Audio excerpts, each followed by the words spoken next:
Hi hello ನಮಸ್ಕಾರ. ನಿಮಗೆಲ್ಲರಿಗೂ ಸ್ವಾಗತ ಆಶಾ ಅಡಿಗೆ ಮನೆಗೆ. ಒಂದು ವೇಳೆ ಯಾರಾದರೂ ನಿಮ್ಮ ಮನೆಯಲ್ಲಿ ಡೊಣ್ ಮೆಣಸಿನ್ಕಾಯಿನ ತಿಂತಾ ಇಲ್ಲ ಅಂದರೆ ಈ ರೀತಿಯಾಗಿ ನೀವು ಡೊಣ್ ಮೆಣಸಿನ್ಕಾಯಿ ಪಲ್ಯನ ಮಾಡಿ ಕೊಡಿ. ಬೇಡಿ ತಿಂತಾರೆ. ಒಂದಲ್ಲ ಎರಡು ರೊಟ್ಟಿ ಕೂಡ ತಿಂತಾರೆ. ಅಷ್ಟು ಟೇಸ್ಟಿಯಾಗಿ ರೆಡಿ ಆಗುತ್ತೆ. ವಿಡಿಯೋ ಇಷ್ಟವಾದರೆ ಲೈಕ್ ಮಾಡಿ, ಶೇರ್ ಮಾಡಿ, ಸಬ್ಸ್ಕ್ರೈಬ್ ಮಾಡೋದನ್ನು ಮರಿಬೇಡಿ. ಹಾಗಾದರೆ ಇದನ್ನು ಯಾವ ರೀತಿ ಮಾಡಬೇಕು ಅನ್ನೋದನ್ನು ನೋಡೋಣ ಬನ್ನಿ.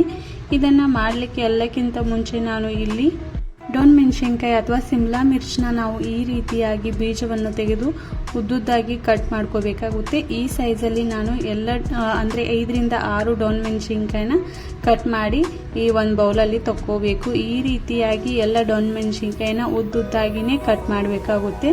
ಅದರ ನಂತರ ನೋಡಿ, ನಾನು 2 ಈರುಳ್ಳಿನ ಉದ್ದುದ್ದಾಗಿ ಕಟ್ ಮಾಡಿದ್ದೇನೆ. ಅದನ್ನು ಕೂಡ ನಾವು ಡಿವೈಡ್ ಮಾಡಬೇಕಾಗುತ್ತೆ.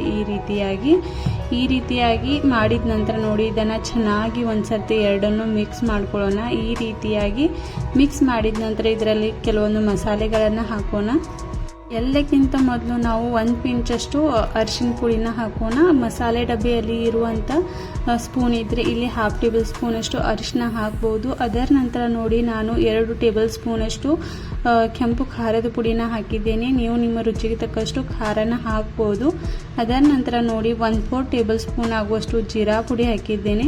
1/2 ಟೇಬಲ್ ಸ್ಪೂನ್ ಆಗುವಷ್ಟು ನಾವು ಇಲ್ಲಿ ಧನಿಯಾ ಪುಡಿ ಹಾಕಬೇಕು. ಅದರ ನಂತರ 1/2 ಟೇಬಲ್ ಸ್ಪೂನ್ ಆಗುವಷ್ಟು ಗರಂ ಮಸಾಲಾನ ಹಾಕಿ ರುಚಿಗೆ ತಕ್ಕಷ್ಟು ನಾವು ಇಲ್ಲಿ ಉಪ್ಪನ್ನು ಹಾಕಬೇಕಾಗುತ್ತೆ. ನಾನು ಇಲ್ಲಿ 1/2 ಟೇಬಲ್ ಸ್ಪೂನಷ್ಟು ಉಪ್ಪನ್ನು ಹಾಕ್ತಾ ಇದ್ದೇನೆ. ಈ ಎಲ್ಲವನ್ನು ಹಾಕಿದ ನಂತರ ನೋಡಿ, ನಾನು ಇಲ್ಲಿ 1/2 ಕಪ್ ಆಗುವಷ್ಟು ಕಡಲೆಕಾಳುಗಳನ್ನು ಇಲ್ಲಿ ನಾವು ತರಿಯಾಗಿ ಕುಟ್ಕೋಬೇಕಾಗುತ್ತೆ. ಅಂದರೆ ಜಜ್ಜಿ ಅಥವಾ ಮಿಕ್ಸರಲ್ಲಿ ಕೂಡ ನಾವು ತರಿಯಾಗಿ ಸಣ್ಣಗೆ ಮಾಡಬೇಕಾಗುತ್ತೆ. ಅದನ್ನು ಹಾಕಿದ ನಂತರ ನೋಡಿ, 1/2 ಟೇಬಲ್ ಸ್ಪೂನ್ ಆಗುವಷ್ಟು ಆಯಿಲ್ನ ಹಾಕಿ ಇದನ್ನೆಲ್ಲವನ್ನು ನಾವು ಚೆನ್ನಾಗಿ ಮಿಕ್ಸ್ ಮಾಡ್ಕೋಬೇಕು. ಈ ರೀತಿಯಾಗಿ ಮಿಕ್ಸ್ ಮಾಡಿದ ನಂತರ ನೋಡಿ, ಇದನ್ನು ಚೆನ್ನಾಗಿ 5 ನಿಮಿಷವರೆಗೂ ರೆಸ್ಟ್ ಮಾಡಲಿಕ್ಕೆ ಇಡಬೇಕು. ಇದನ್ನು ಚೆನ್ನಾಗಿ ಎಲ್ಲವನ್ನು ಮಿಕ್ಸ್ ಮಾಡಿದ ನಂತರ ನಾವು ಇದಕ್ಕೆ 2 ಟೇಬಲ್ ಸ್ಪೂನಷ್ಟು ಇಲ್ಲಿ ಕಡಲೆ ಹಿಟ್ಟನ್ನು ಹಾಕಬೇಕು. ಅದರ ನಂತರ ನೋಡಿ, ಇದನ್ನು ಮತ್ತೊಮ್ಮೆ ಚೆನ್ನಾಗಿ ಮಿಕ್ಸ್ ಮಾಡಬೇಕು. ಮಿಕ್ಸ್ ಮಾಡಿದ ನಂತರ ಇದನ್ನು 5ರಿಂದ 10 ನಿಮಿಷವರೆಗೂ ರೆಸ್ಟ್ ಮಾಡಲಿಕ್ಕೆ ಇಡೋಣ.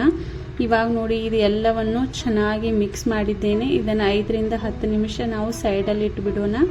ಇವಾಗ ನೋಡಿ, ನಾನು ಇದನ್ನು ಒಗ್ಗರಣೆ ಹಾಕಲಿಕ್ಕೆ ಒಂದು ಪಾತ್ರೆಗೆ ನಾವು 2 ಟೇಬಲ್ ಸ್ಪೂನ್ ಆಗುವಷ್ಟು ಆಯಿಲ್ನ ಹಾಕಿ 1/2 ಟೇಬಲ್ ಸ್ಪೂನ್ ಆಗುವಷ್ಟು ಸಾಸಿವೆ, 1/2 ಟೇಬಲ್ ಸ್ಪೂನ್ ಆಗುವಷ್ಟು ಜೀರಿಗೆನ ಹಾಕಬೇಕಾಗುತ್ತೆ.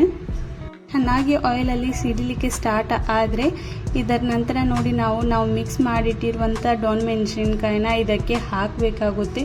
ಇದನ್ನು ಹಾಕಿದ ನಂತರ ನೋಡಿ, ನಾವು ಚೆನ್ನಾಗಿ ಮಿಕ್ಸ್ ಮಾಡ್ಕೋಬೇಕು.